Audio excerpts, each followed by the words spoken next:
সূর্য বলল, ইস আমি উঠলাম ভাগ্যিস, তাই রাত্রি হলো ভোর।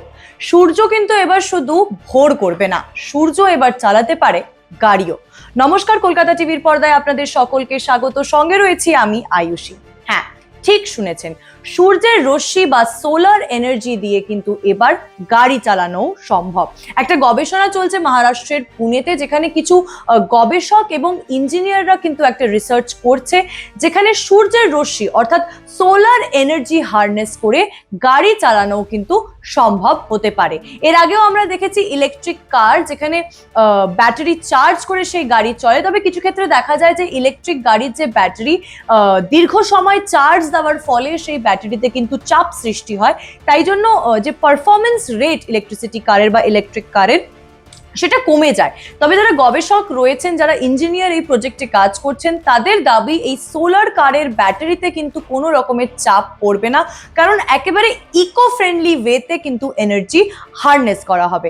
তাই সেই গবেষকদের একজন ইঞ্জিনিয়ার, সেই গবেষণার একজন ইঞ্জিনিয়ার বা গবেষক, তিনি জানিয়েছেন যে এই গাড়ির ওপরে অর্থাৎ ছাদের দিকে একটা সোলার প্যানেল থাকবে, যেখান থেকে সূর্যের রশ্মি বা সানলাইটকে ট্র্যাপ করে সোলার এনার্জিকে ইলেকট্রিক এনার্জিতে কনভার্ট করে কিন্তু গাড়ির ব্যাটারিতে সেই গাড়িটাকে চালানো হবে।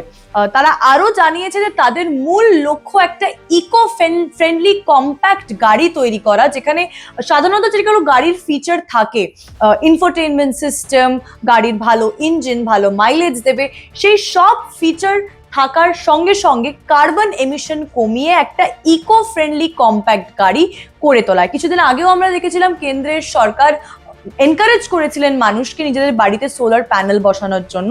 সেই আবহে কিন্তু এবার সোলার গাড়ি আসতে পারে বাজারে। যারা গবেষক ছিল বা এই গবেষণা নিয়ে যারা এখনো পুনেতে কাজ করছে, তারা আরো জানিয়েছেন যে এই গাড়ি খুব শিগগিরই বাজারে আসবে। তবে কিছু চ্যালেঞ্জেসও রয়েছে এই গাড়ির ভেতরে, যেরকম আবহাওয়া বা ওয়েদার চেঞ্জেস।